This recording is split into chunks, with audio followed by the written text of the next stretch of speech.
어느 영역이나 경쟁 상대가 있기 마련이죠. 여러분 경쟁 상대가 누구십니까? 가전제품 국내 기업 중에 LG의 경쟁 상대는 누군가요? 삼성. 삼성은 LG 서로 경쟁하면서 성장하는 것 같아요. 화장품은 요즘에 저는 잘 모르겠는데 옛날에 저희 어머니께서 화장품 판매를 하셨거든요. 이게 가방 이렇게 네모난 거 들고서 자전거에 싣고서 다니시면서 판매를 하셨기 때문에 제가 그 업계에 대해서 조금 아는데, 옛날에 주다낙, 그죠? 저희 어머니 주다낙 하셨어요. 한국 화장품. 그래서 제 마음속에 어린 마음에 아모레만 보면 왠지 마음이 불편해. 예, 태평양 화장품 보면 마음이 너무 불편한 거예요. 근데 제 친구 어머니가 아모레야. 그래서 그 집에 자주 놀러 가고 그랬는데 그 친구하고 친하게 지냈지만 왠지 그 어머니 보면서 마음이 살짝 불편한 마음이 있었던 것이 사실이에요. 괜히 우리 어머니가 한국 화장품 주다낙 하신다고 그런 마음을 품었었는데 그렇게 경쟁하는 것 같았어요. 제 마음에는. 스포츠 용품 업계에서도 세계적으로 내놓으라 하는 기업이 있죠. 나이키라는 기업이 있어요. 나이키의 경쟁 상대는 누구일까요? 아디다스, 아식스, 리복, 뉴발란스 다양합니다. 그런데 몇 년 전의 이야기인데 나이키의 경쟁 상대는 얼핏 다른 스포츠 업계를 생각할 수 있겠지만 사실은 닌텐도다, 이런 얘기가 있습니다. 닌텐도 게임기 업체죠. 아이들이 신발 신고 나가서 운동하고 그래야 되는데 아이들이 닌텐도 붙잡고 집에서 페인처럼 그것만 붙잡고 있으면 신발이 팔려야 안 팔려요? 안 팔리고, 운동복이 안 팔리고, 농구공이 안 팔리고 이러는 거예요. 그러니까 나이키의 경쟁 상대는 아디다스가 아니고 닌텐도다. 요즘으로 치면 스마트폰이다 또는 유튜브다, 이렇게 말할 수 있겠죠. 그런데 그것을 모르면 신발이 왜 이렇게 안 팔리지? 이게 다 아디다스 때문이야 라고 생각하고 있으면, 그래서 아디다스와 경쟁하고 아디다스를 물리치려고 막 그렇게 생각하고 분석하고 있다고 한다면 그 기업은 제대로 된 싸움을 하는 게 아니에요. 뭔가 열심히 싸움을 하고 있습니다. 열심히 경쟁하고 있습니다. 그런데 그 경쟁 열심히 하는 것 같기는 한데 제대로 하는 것은 아니죠. 기업들은 이런 분석을 토대로 해서 내가 정말 싸워야 될 대상이 누구인지, 내가 어떻게 싸워야 되는지 그런 것들 연구합니다. 그냥 소모적으로 힘들게 어렵게 아무 의미 없는 싸움을 하는 게 아닌 거예요. 다른 사람들에게 이런저런 얘기를 듣고 발끈하는 경우들이 있습니다. 또 이런저런 상황 속에서 발끈하고 화를 참지 못하고 그 사람과 경쟁하려고 그 사람과 싸우려고 하는 경우가 있죠. 그런데 그 싸움을 작정하고 막 대들면 또 싸우면 그 사람도 영문도 모르고 나한테 이렇게 얘기하고 나한테 안 좋게 얘기하고 바라보고 하니까 나도 싸울래 하고서 일어나는 경우들이 있죠. 근데 그 다음에는 이게 왜 싸우는 건지도 몰라요. 이게 어떻게 돌아가고 있는지 그 원인이 무엇인지도 모릅니다. 그러고서 그냥 진흙탕 속에서 서로 원수만 되어 있을 뿐이지 왜 싸웠지? 이런 생각 돌아보면 모르겠어, 이렇게 되는 경우가 많죠. 그리고 내가 과연 화를 내야만 했던 것인가? 내가 싸움을 걸어야만 했던 것인가? 이런 생각을 하게 되는 것입니다. 하지만 그 싸움의 한복판에 있는 사람은요, 이런 것을 잘 깨닫지 못합니다. 주변 사람들이 보면 아니 싸울 일도 아닌데 왜 저러고 있어? 이런 생각을 하죠. 하지만 그 한복판에 있는 사람은 도무지 그게 보이지가 않습니다. 자, 그때 옆에서 어떤 사람이 있느냐에 따라서 그 싸움이 발전하기도 하고 멈춰지기도 하죠. 옆에 싸움을 부추기는 사람이 있으면 어떻게 될까요? 그냥 불일 듯이 싸움이 막 격해지는 거죠.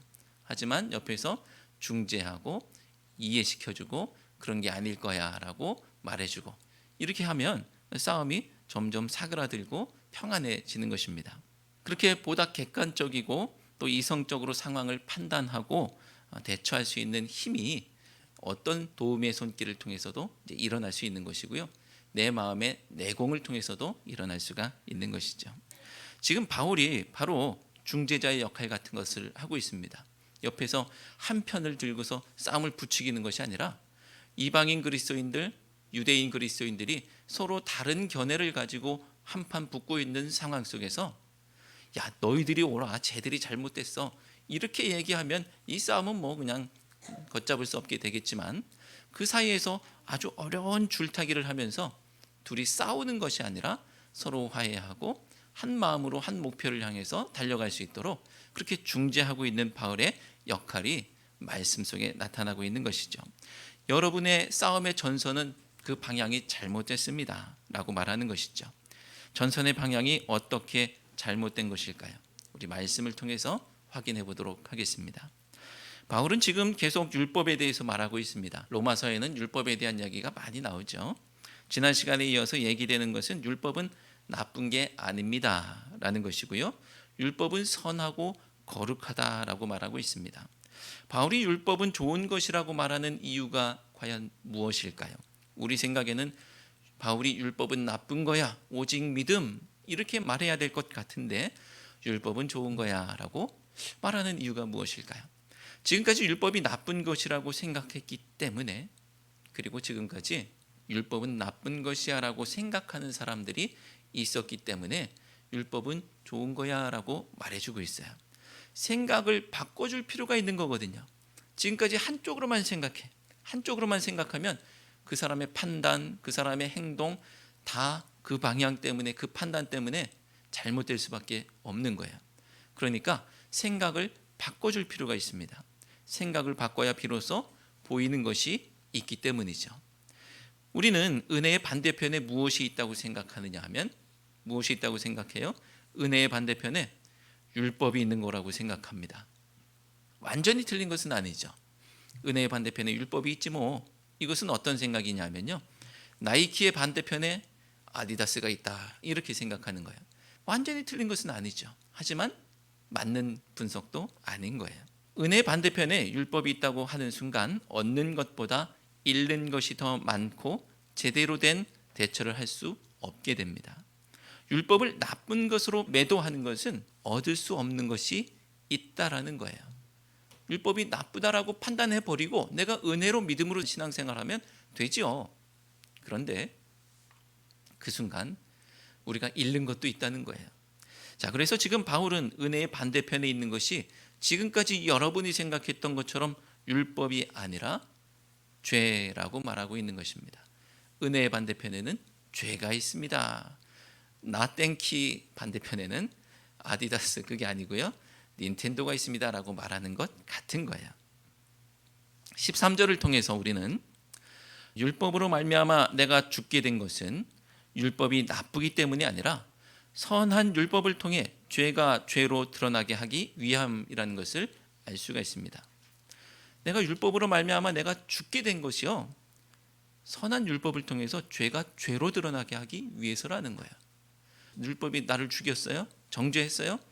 그게 율법이 나빠서 그래 이게 아니고 죄가 죄로 드러나는 거예요. 자, 율법으로 말미암아 죄가 드러났으니 율법이 나쁜 것은 아닌가 싶겠지만 율법의 희생을 통해서 율법이 욕을 먹는 거예요. 율법이 욕을 먹고 죄가 드러났어. 그러면 율법이 역할을 한 것이죠. 나쁘다고 매도할 것이 아니다라는 것입니다. 14절 말씀을 통해서 우리는 율법의 선한 의도와는 달리 죄에게 팔려서 죄의 종노릇하는 신세가 되었음을 알 수 있습니다. 율법의 선한 의도는 죄 짓지 않도록 하려고 하는 것이었는데 우리가 오히려 죄에게 팔려서 죄의 종노릇하고 있는 거예요. 왜냐하면 율법이 악하기 때문이 아니라 내가 욕정에 사로잡혔기 때문인 것이죠. 사랑하는 성도 여러분, 우리들이 싸울 상대는 무엇입니까? 엉뚱한 율법을 붙들고 힘을 빼고 있지는 않습니까? 우리의 상대는 그 사람이 아니고 그 상황도 아니고 어떤 제도도 아니고 그 율법도 아니고 우리의 상대는 죄예요. 죄.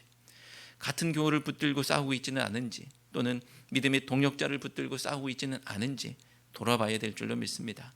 싸움의 상대를 잘 분별하시기 바랍니다. 내가 싸울 것은 내 옆에 있는 사람이 아니고요, 죄입니다. 이 점을 기억하시고 오직 악과는 피 흘리기까지 싸우는, 사람하고 피 흘리기까지 싸우는 것이 아니라 악과 죄와 피 흘리기까지 싸워서 기필코 승리하는 우리 모두가 되시기를 주님의 이름으로 축원합니다. 세상에는 네 가지 부류의 사람이 있다고 합니다. 지혜롭고 열심인 사람, 그리고 지혜롭고 게으른 사람, 그리고 미련한데 게으르기까지 한 사람, 또 미련한데 열심인 사람. 이 네 가지 부류 사람 들어보셨죠? 자, 여러분은 어디에 해당하십니까? 저는 미련한데 게으른 것 같아요. 저는 미련한데 게으른 것 같아요. 그래도 괜찮아요. 자, 어떤 경우가 가장 이상적이고 바람직한 것 같으세요? 지혜롭고 열심인 것이 아직까지는 일반적으로 바람직한 모습 같아요. 세상에 이런 사람들만 가득 차 있으면 정말 살기 좋은 세상이 될 것 같습니다. 여러분 모두가 여기에 해당되시기를 바랍니다. 그러면 어떤 것이 가장 무서울까요? 얼핏 저처럼 미련하고 게으른 사람이라고 생각하실지 모르겠지만 역사는 미련한데 열심인 사람, 미련한데 열심인 사람이 정말 위험한 사람이라고 밝혀주고 있습니다. 독재자가 신념을 가지고 있다면 이건 정말 큰일 날 일인 것이죠. 미련하면 차라리 게으른 것이 도와주는 것입니다. 오늘 말씀을 가지고도 이와 비슷한 네 가지 분류로 사람들을 네 가지로 분류해서 볼 수가 있을 것 같아요. 15절부터 17절 말씀에는 원하는 것과 행하는 것에 대한 이야기가 나오는데 이걸로 좀 분류해 보면요, 크게 원하는 것과 행하는 것이 일치하는 경우, 그리고 원하는 것과 행하는 것이 불일치하는 경우로 볼 수 있을 것 같아요. 이 네 수로 구분하면요, 하나님의 뜻을 원하지만, 나는 하나님의 뜻을 행하기를 원하지만 행하는 것은 죄를 행하는 경우가 있습니다. 그죠? 여러분 대부분 그러실 것 같아요. 난 하나님의 뜻을 원하지만 죄를 행하고 있어요. 둘째는 하나님의 뜻을 원하고 하나님의 뜻을 행하고 사는 사람이 있습니다. 우리가 바라고 기대하고 소망하는 모습이죠. 세 번째는 죄를 원하고 어떻게 하다 보니까 하나님의 뜻을 행하는 경우가 있어요. 나는 죄 지을 거야 라고 마음 먹었는데 하고 보니까 하나님의 뜻이 이루어져. 그런 경우도 있겠죠. 네 번째는 죄를 원하고 죄를 행하는 경우가 있습니다. 아까처럼 다시 한번 여러분에게 여쭤보면 여러분은 지금 무엇을 하고 계십니까? 하나님의 뜻을 원하고 하나님의 뜻을 행하고 계십니까?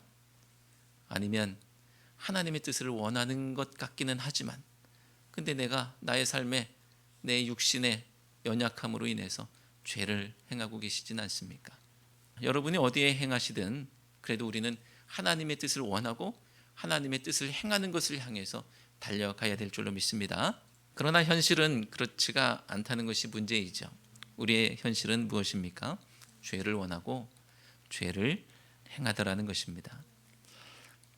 우리 마음속에는 온갖 더러운 욕망들이 가득 들어차 있고 또 우리는 또 그것을 추구하며 세상이 시키는 대로 살아가지 않습니까?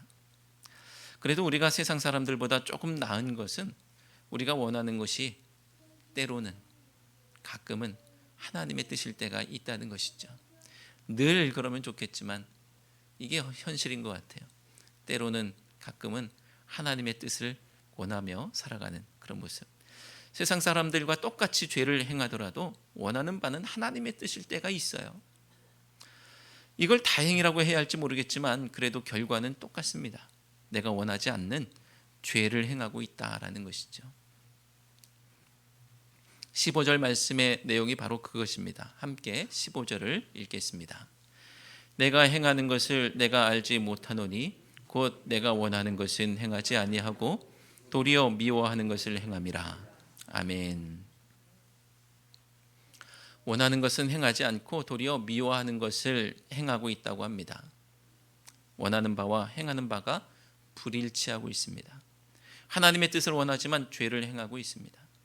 그런데 우리는 어떻게 하나님의 뜻을 원하게 되었을까요?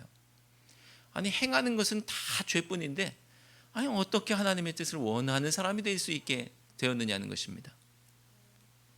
여러분 마음속에 무슨 선한 것이 있기에 하나님의 뜻을 원하게 되었습니까? 오늘 말씀은 그것이 율법 덕분이다라고 말하고 있죠. 16절 말씀을 함께 읽겠습니다. 16절 만일 내가 원하지 아니하는 그것을 행하면 내가 이로써 율법이 선한 것을 시인하노니. 아멘. 자, 이 개역 개정판 말씀만으로는 이 말씀이 정확히 무슨 뜻인지 분별하기가 좀 어렵습니다. 그래서 새 번역으로 읽어보려고 하는데요. 새 번역 표현을 함께 읽겠습니다. 내가 그런 일을 하면서도 그것을 해서는 안 되겠다고 생각하는 것은 곧 율법이 선하다는 사실에 동의하는 것입니다. 아멘. 율법이 이걸 알려줬어요. 그러니까 율법이 그렇게 말했으니까 나도 동의하고 나 그렇게 하면 안 되겠는데 라고 생각한다는 것이죠. 죄를 아무런 거리낌 없이 행하는 것이 아니라 하면 안 되는데, 이거 하면 안 되는데 라고 생각하고 있다는 자체가 이미 선한 율법의 역할로 말미암아서 하나님의 뜻이 무엇인지 알기 때문에 드는 생각이라는 거예요. 그럼 나를 죄의 길로 자꾸 인도하고 죄짓게 하는 것은 율법입니까? 하나님의 선이 뜻이 무엇인지를 밝히 보여주고 있는 율법 보면서 하나님 말씀대로 저렇게 하면 안 되는데 이렇게 하면 안 되는데 라고 생각하고 있는 나를 죄의 길로 자꾸 인도하고 있는 그것이 그렇다면 율법이냐? 율법 때문에 죄인이 되는 것이냐? 아니라는 것이죠. 바울은 지금 계속 율법이 선한 것이라고 말하고 있습니다. 이것은 율법을 변호하기 위해서가 아니라 우리가 율법으로부터 자유하게 하기 위해서, 율법에 얽매여 있는 것이 아니라 율법으로부터 자유롭게 하기 위해서 그렇게 하는 것이고요. 우리의 눈을 돌려서 은혜를 바라보게 하기 위해서인 겁니다. 문제는 죄라는 것이죠. 죄가 나로 죄짓게 하는 거예요. 죄가 나로 죄짓게 합니다. 율법이 죄짓는 나를 정죄하기는 하겠지만 내가 죄를 짓고 있을 때 율법이라는 기준이 이 사람 죄인이야라고 정죄하기는 하겠지만 죄를 짓게 하는 것은 죄입니다. 17절 말씀을 함께 읽겠습니다. 이제는 그것을 행하는 자가 내가 아니요 내 속에 거하는 죄니라. 아멘. 죄가 자꾸 죄짓게 하는 거예요. 술이 술을 먹는다는 말이 있죠. 여러분 어떻게 생각하십니까? 이것은 사실이죠, 사실. 왜냐하면 우리가 술을 먹고 중독이 되면 그 다음에는 우리 뇌에서 신경 전달 물질이 분비돼서 술을 안 먹고는 배길 수가 없게 만들죠. 그래서 술이 술을 먹는다고 하는 거예요. 내가 노력으로 절제할 수가 없습니다. 이것은 노력으로 절제할 수가 없어요. 그리고 법이 금지한다고 해서 그게 되지 않습니다. 노력해봐. 너 이거 하면 감옥 가. 이런다고 금주가 되는 게 아니에요. 사랑하는 성도 여러분, 법은 뜻을 알려주고 정죄할 뿐이죠. 술이 술을 먹고 죄가 죄를 짓게 하는 것입니다. 죄를 짓지 않기 위해서 원하는 바 하나님의 뜻이 나의 행하는 바가 되게 하기 위해서 내가 어떻게 해야 하느냐? 더욱 노력하면 될까요? 내가 원하는 바는 하나님의 뜻이고 행하는 바는 죄이기 때문에 좀 노력하자. 그러면 됩니까?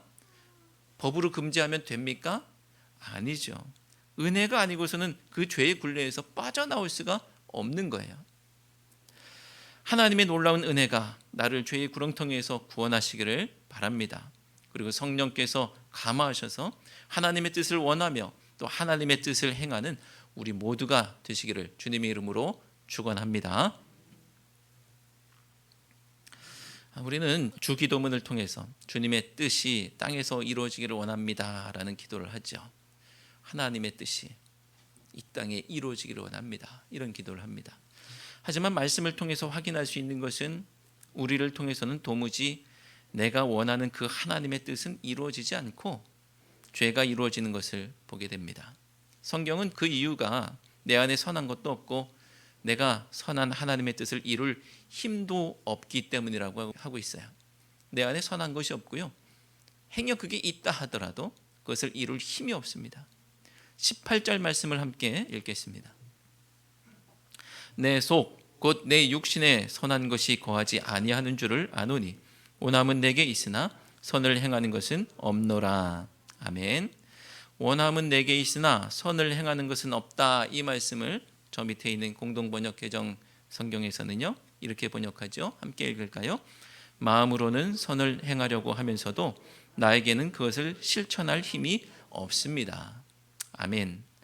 결국 내 기도와 내 의도와는 달리 선한 것도 선한 능력도 없는 나에게는 죄가 이루어질 뿐입니다. 19절에서 앞서 말한 자신의 형편을 반복하면서 어떻게 된 것인지 낙담하고 있는데요. 내가 원하는 선은 행하지 않고 도리어 원하지 않는 악을 행하다니, 도무지 이해할 수 없다는 겁니다. 그러면서 이 모순된 상황에서 빠져나갈 핑계를 대는 것을 보게 됐는데, 마치 자기가 악을 행하는 것처럼 보일지는 모르겠지만 사실 악을 행하는 것은 자기가 아니라 자기 안에 있는 죄라는 거예요. 20절 말씀을 함께 읽겠습니다. 만일 내가 원하지 않아 하는 그것을 하면 이를 행하는 자는 내가 아니요 내 속에 거하는 죄니라. 아멘. 그렇게 바울은 결국 한 가지 사실을 깨닫게 되는데, 선을 행하기 원하는 자기에게 악이 있다는 거예요. 선을 행하기를 원하는 내 안에 악이 있다. 22절에서는 자기의 의도는 선이고 하나님의 법을 즐거워하지만 23절에서는 속에 자리 잡은 악을 이길 수 없어서 지고 만다는 것입니다. 그래서 죄의 포로로 살 수밖에 없다는 거예요. 이 얼마나 비참합니까? 여러분, 죄의 포로로 사로잡혀서 사는 여러분의 모습을 생각해 보세요. 예수님 믿기 전에 다 그랬잖아요. 얼마나 비참했는지 여러분 떠오르십니까? 만약에 내가 예수님 믿기 전에 별로 비참하지 않았어, 그렇게 생각하신다면요, 아직 예수님 제대로 못 믿으신 것 같아요. 예수님 믿기 전에 얼마나 비참했어요. 내 삶의 현실이, 아니 세상에선 부자였을 수도 있습니다. 세상에서 기준으로 보면 다복한 가정일 수 있어요. 문제 하나도 없을 수 있어요. 그런데 예수님 믿고 보니까 그 이전의 삶이 얼마나 비참한 현실이었는지, 아이고 예수님 믿지 않았으면 큰일 날 뻔했다, 이런 마음을 가지셨었잖아요. 그러니 이 얼마나 죄의 포로로 사로잡혀 사는 것이 얼마나 비참합니까? 내가 엉뚱한 생각에 사로잡혀서 살아가고 있는 그 모습, 엉뚱한 감정에 사로잡혀서 살아가고 있는 그런 모습, 너무나 비참한 모습이죠. 자기 육신을 바라보면 도무지 사망의 몸에서 구원받을 수 없다는 사실을 깨닫게 되죠. 24절 말씀을 함께 읽겠습니다. 오호라, 나는 곤고한 사람이로다. 이 사망의 몸에서 누가 나를 건져내랴. 아멘. 육신을 바라볼 때는 답이 없어요. 육신을 바라보면 답이 없어요. 어느 누구도 예가 아닙니다. 여기 계신 그 누구도 육신을 바라보면 내 몸으로는, 내 인간적인 모습으로는 답이 없어요. 그런데 바울은 거기에서 구원받을 방법이 있다고, 그 방법을 알고 있다고 하고 있습니다.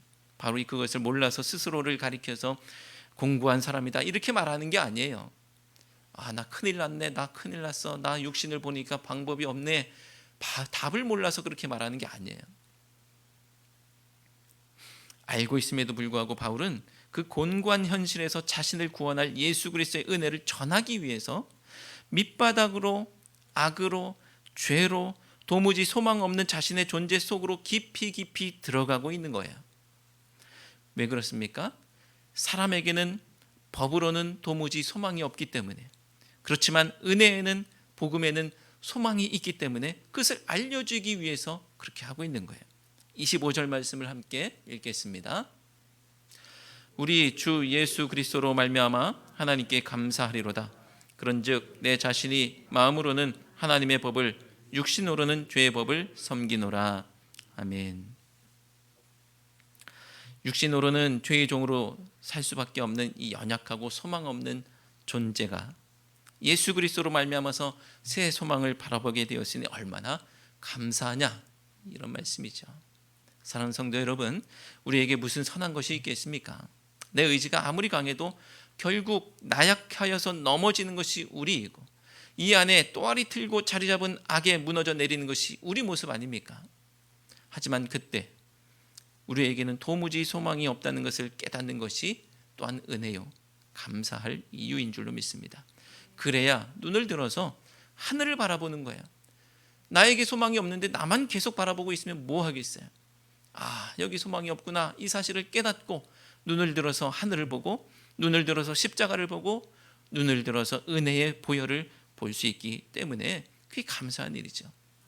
율법으로부터 자유하여 은혜를 바라볼 수 있는 우리 모두가 되시기를 바라고, 연약한 인생이 원하는 바 주의 뜻을 이룰 근거가 되는 주 예수 그리스도의 은혜가 오늘 우리 삶에 강같이 흘러 넘치시기를 주님의 이름으로 축원합니다. 기도하시겠습니다.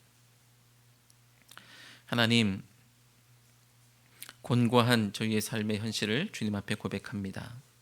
선을 원하지만 악을 행하고, 사랑하라고 하셨지만 미워하고, 하나님의 뜻을 원하지만 세상 가치로 살고 있는 저희들의 모습을 주님 앞에 고백합니다. 도무지 이 죄된 현실에서 어찌할 바를 모르고 살고 있습니다. 하지만 저희에게 은혜를 주시고 예수 그리스도의 십자가 보혈을 주셔서 그 죄악된 현실에서 주님을 바라보게 하셔서 주님의 뜻대로 살 힘을 주신 줄로 믿습니다. 깨닫게 하셨사오니 그렇게 살게 하시고, 그렇게 살게 하시오니 거기에서 승리하게 하여 주옵소서. 죄에게 지지 않게 하시고 이기게 하여 주옵소서. 죄에게 지지 않고 이기게 하여 주옵소서. 예수 그리스도의 이름으로 기도드리옵나이다. 아멘.